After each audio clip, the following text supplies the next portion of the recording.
Hi, I'm Todd from Home Microgreens. Today I want to show you how I grow pea microgreens. These things taste just like fresh garden peas. You just eat these tendrils. I grow them a little bit different than a lot of people, and I want to show you my method so that you too can grow beautiful pea microgreens just like these.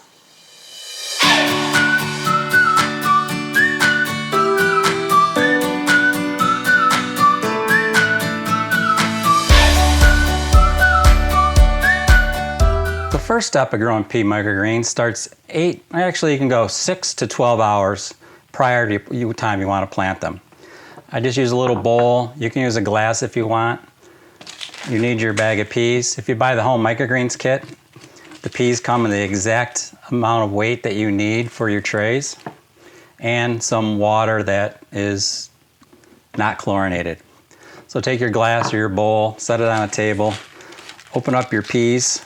For the Home Microgreens tray, this is 38 grams of microgreen peas. You can see they're hard and dry.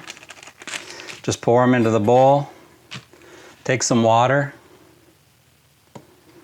Pour a little bit of water into them. See, some of them float. Just use your finger to stir them around. Let them settle. But then the key thing is to make sure that you fill the bowl quite full of water. These peas will swell during the night while they're soaking and get a little bit larger. The first time I did them, I didn't put enough water in and they turned dry. They soaked up all the water, so now I make sure that the water is, you can see, right to the top. Let these sit for 6 to 12 hours, then we can start planting them. Okay, these seeds have been soaking a little over 10 hours. Don't worry too much about the 6 to 10 to 12. Just as long as you do it within 24 hours or so, that's fine. Just do these on your own schedule. You can see that they've swollen up quite a bit. Don't worry too much about the water. We're going to change that. I've put some things here that we're going to do to show you how to plant these pea microgreens. So the first thing we want to do is take these peas out and dump them and rinse them. Normally I do it right over the sink. I don't use chlorinated water, but I have a gallon of water sitting out that's been dechlorinated and just rinse it. I'm going to do this right here, right now. So all I use is a strainer, a strainer similar to this, and then just put it over the sink, put the peas into it, and then rinse them. So I'm just going to do that in a container here now. I know you probably can't see, but I think you get the idea that I'm just pouring the peas into the strainer, getting them all out of the container, and then taking some fresh water and putting over the top of them, just to rinse them off. So this is what we have right here, the peas in the strainer. Now here's the next step. This is what's a little bit different than what we normally do. Here's my tray. And the nice thing about the Home Microgreen trays is that there's lines on them. You can see the top lid here at the very top. Then there's another ridge here. This is where I normally fill them up, right to this ridge right here. That's for normal microgreens. I generally put it to that level. But for peas, there's another edge on this tray down below. It's probably about a ½ inch below the top of the lid. This is where you want to put the soil for the pea microgreens. So what we do is put the soil into about that level, and then we want to tamp it down fairly even. So the lid works pretty good. You just take the lid and push it in. Sort of levels it off, compacts it a little bit. If it's a little bit high in a couple areas, just use your fingers to level it off. Take any big pieces of perlite or wood product out. And then we want to use our spray bottle and wet this very, very well. Again, I don't like to have all the soil saturated. I think that's where we get a lot of mold and mildew problems, when the soil is overly saturated. But when we leave the bottom of the container dry, any water that we put on will seep down and soak into that soil, and therefore not overwater the layer that the seeds are on. So again, we just spray the water on. If you dig down in here, you can see you dig down in about 1/4 inch and it's dry. Generally, I give it 2 good coats of water. As you're putting it on, it ponds up on top. Let that soak in, then give it another spray. So once we have that complete, now we're going to dump our peas on. And the peas are going to cover almost the whole surface of the tray. So you just dump them on just like that, and then just use your fingers and even them all out. You want them all touching the soil surface, so you kind of have to push them down in a little bit. Just move them around with your finger until they're all on the soil. There's enough room. It works out pretty much perfect for the whole microgreens tray. It's 38 grams. You can see they're pretty level. Nothing's really sitting on top of one another. Don't be afraid to push them down a little bit. You don't want to put a lot of pressure on them, but just enough to push them around so that they're even. Just like that. See, it fills up the whole tray. Now here's where we're going to do something a little bit different. Here we're going to put some soil on top. Normally we don't put soil on top of microgreens, but I think with peas it really helps them root in better. What I've seen previously, if we just put these on top of the soil, is the roots, even with weight on them, don't really push down into the soil. They sort of rise up off the soil, and you do lose a few of them. So I've done lots of tests. Here's a half a seed. This probably won't germinate, but I leave it right in there. I've done lots of tests. I've used up almost a whole pound of seed doing different types of tests and trying to germinate them in different ways, and I found that this is the best. So we had the layer down to the second ridge on the tray. Pack the soil down, wet it, put the peas across, spread them out, and then we're just going to take some dry soil, same soil, and sprinkle across the top. Again, don't put it on, we don't want to mound it. We still want it below the top of the tray surface. We just want to cover up the seeds.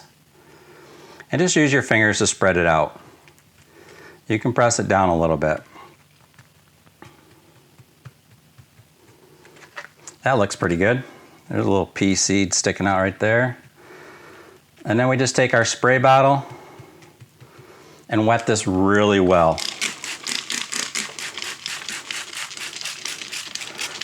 Here, we want this to be completely wet all the way through. So I'm going to soak it in, wet it down, let it soak. And then if any, the soil will go down in between the peas. So if you have any surfaces, I just push a little bit more soil over in those areas. I do use my fingers to tamp it down to get the soil around the seeds while the water's soaking in.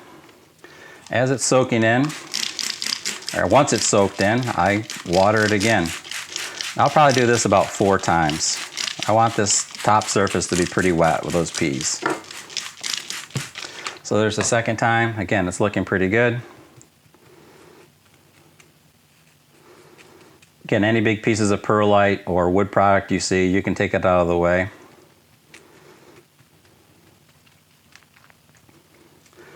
Again, 3 times will be enough. We'll wet it down.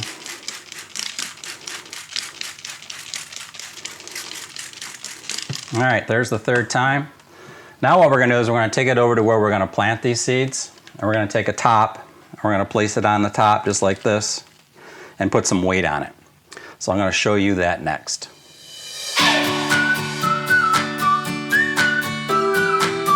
Okay, here's my setup. Here's my tray. I got some other microgreens already growing. Here's the peas that we just planted. I just set them on the heat mat. The heat mat's on. It is summer. It's about 88 degrees in here right now, so I don't think I need the heat mat on. So here's the tray of pea microgreens all planted. Place on a tray, and then we take our cover and place it right on the top. And then what I'm going to do is take some weight and put on those. So now you can either put weight like this right on there, leave it like that, then put the tea towel over the top to cover it up. Or in this case, I already have some microgreens growing, so let's take a look at them. Here are some beet microgreens growing. They're ready to find some daylight, so we're going to take those off. But down below here I have some celery that hasn't germinated yet. So I'm just going to place that tray on top, get rid of that, and then put my weights back on. Since I'm a geologist, I have a whole bunch of rocks and fossils, so I just use those instead of a weight.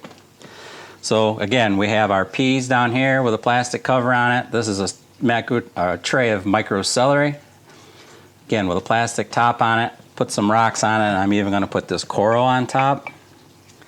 So that's quite a bit of weight. And then I'm just going to take a tea towel and put over the top. Now normally I don't have these lights on. This is just so for the camera view so that you can see. I'm going to shut that off. So we're going to try to keep these in the dark. Now with these pea microgreens, normally I wait 48 hours to check them, but I know that soil's nice and wet. I know they're not going to germinate really well until at least 3 or 4 days. So I'm going to wait 72 hours. I'm going to leave these alone for 3 days. Not even going to look at them. Same with the celery. The celery's not ready yet, so I'm going to leave all these covered for 3 days. So in 3 days, I'm going to come back and we'll take a look and see what we have. Cover them up. Shut the lights off and leave them alone. Okay, let's uncover our pea microgreens and see how they're doing.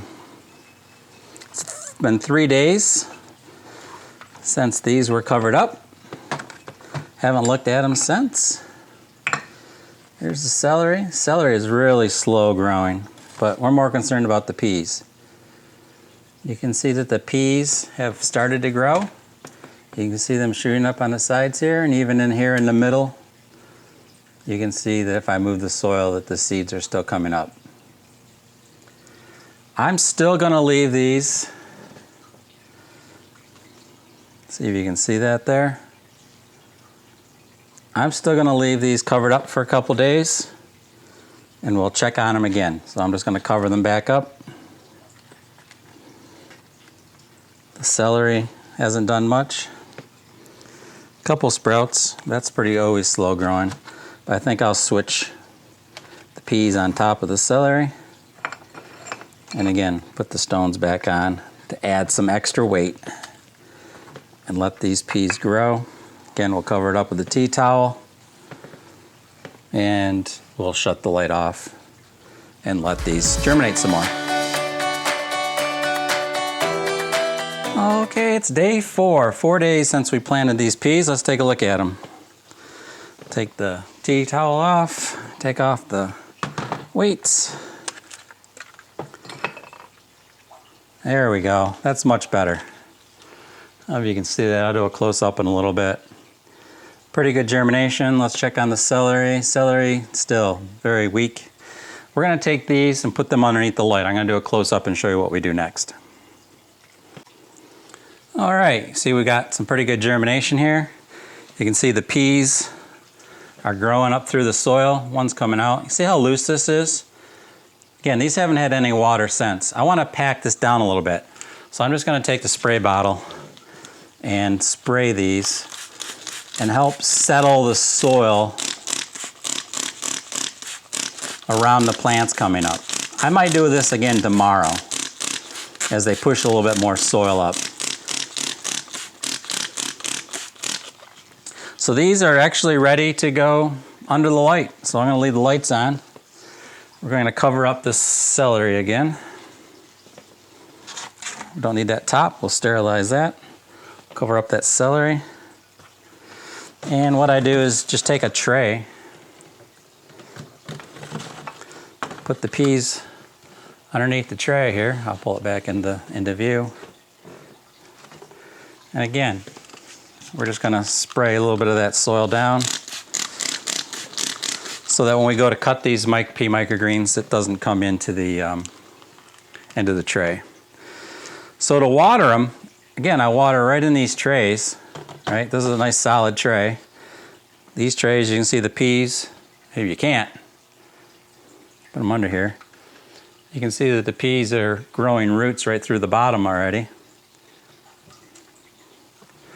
So to water them, we just take some non-chlorinated water and pour right into the tray. I don't do too much. Just let it sit there. If it's still there in 5 or 10 minutes, I take the tray, empty it, let it drain out, and if it's gone, I put a little bit more in.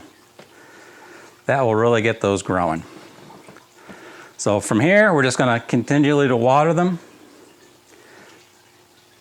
Tray's pretty heavy. It's pretty damp right now. But we'll just keep checking that by weight usually. If it's light, then they need some water. If it's heavy, then I don't water them. and just let these peas sit under this light and grow until we harvest them. Stay tuned. Okay, it's been a couple of days since we top watered and bottom watered these pea microgreens. You can see they're growing well. You can see they're doing well under the light. All we do now until harvest is to keep checking on them. I'm going to lift this up and you can see that I think it's very light. So again, what we do here, instead of top watering again, we're just going to bottom water. So we're just going to take some water, pour it in the tray, let it soak it up. Now if you're using a whole microgreens tray all the way, there's a watering tray that goes with this. So we take that watering tray off, place it down, pour some water onto it, and then set this into that, just like that. Let it float. The water will be absorbed up inside of it, and you'll be watering your pea microgreens. So we're just going to keep doing that. Check them every couple of days for water, let them grow, and when they get tall enough, we're going to harvest them. I'll show you how to harvest them next.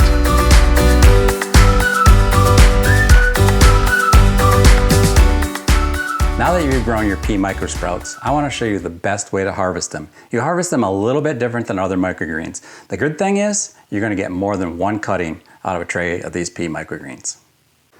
Just like other microgreens, we're going to use a pair of stainless steel scissors you can get from any office supply store to harvest our pea shoots. As you notice on the pea shoots, what we really want are these tendrils. The stems down below are pretty woody, and also remember that we've used soil on top, so the soil is a little bit loose. So as with other microgreens where we cut right above the tray level, here we're going to cut a little bit higher. If you can see on these plants, you can see multiple leaves on the plants. So you can see there's some here, there's some here, there's some here, there's one down here. We want to cut about above this second leaf whorl right here. I'll do a close-up to show you. And we just want to cut them across. You can cut them a little bit lower. The larger stems do get a little tough if you use them, but if you cut them up small enough, they're fine to eat. But I still like to cut up above this second level, between this first and second leaf, for the best results. Because then you're going to get another whole growth, another whole shoot of sprouts coming up from these, some more tendrils. You can get 2 to 3 cuttings out of a tray. Again, you can cut just a little bit if you just want a little bit for one meal, or you can cut this whole tray, harvest it, put it into a Ziploc bag, put some holes into it, and put it into your crisper in your refrigerator. So what I'm going to do is I'm going to trim this whole tray and see how it goes. Again, I'm going to trim it right onto a plate. The reason I like the plate is then I can fluff up the microgreens afterwards to get the dirt off, and then put the microgreens right into a bag from there. Okay, let's get started. So again, I just take my scissors. I do hold the tray at a slight angle, not as much as I would with the other microgreens because of a little bit looser soil in these trays. And you just hold your scissors parallel to the tray at a certain height, and you just clip them. Again, these are tendrils, so they've kind of grown together. So you may have to take your hands and pull them off to put on your tray. And if you see like you missed one, just go back and trim it a little bit more. And again, just go across the whole tray like that. You can do them in rows, or you can do the whole tray and come back later. I like to do a couple cuts, pull them off, see if I missed any, and go from there. When I get to this side, I just take the tray, turn it. Again, just take my scissors and clip them off, put them on the plate. So there is my trimmed tray of microgreens, pea microgreens. These will resprout. Just put them back onto the light, give them a little bit of water, and in a couple of weeks, or even a week, you'll have some more pea tendrils to cut. So once you get these cut, I just sort of fluff them. That means the heavier soil will go to the bottom. You can see it's pretty clean. There's just some leaves here. There is one piece of wood, and we just pull that right off. Again, you can wash these before you use them. I'm going to recommend that you do, not that I do every time. They come out nice and clean like this. I'm really happy with them, and I'll just put them either right into my salads, chop them up and put them in other meals. Especially with eggs, I have found that pea microgreens are really great with scrambled eggs. I just put them on a cutting board, use a chef knife and cut them up a little bit smaller, or actually quite small, chop them right up like you would an onion, put them right into the scrambled eggs. you're going to find that these taste just like fresh peas, only you don't have to go through all the hassle of taking the peas out of the pod to harvest them. And there are your harvested pea tendrils, or pea sprouts, or pea shoots, or pea microgreens. Good luck with yours.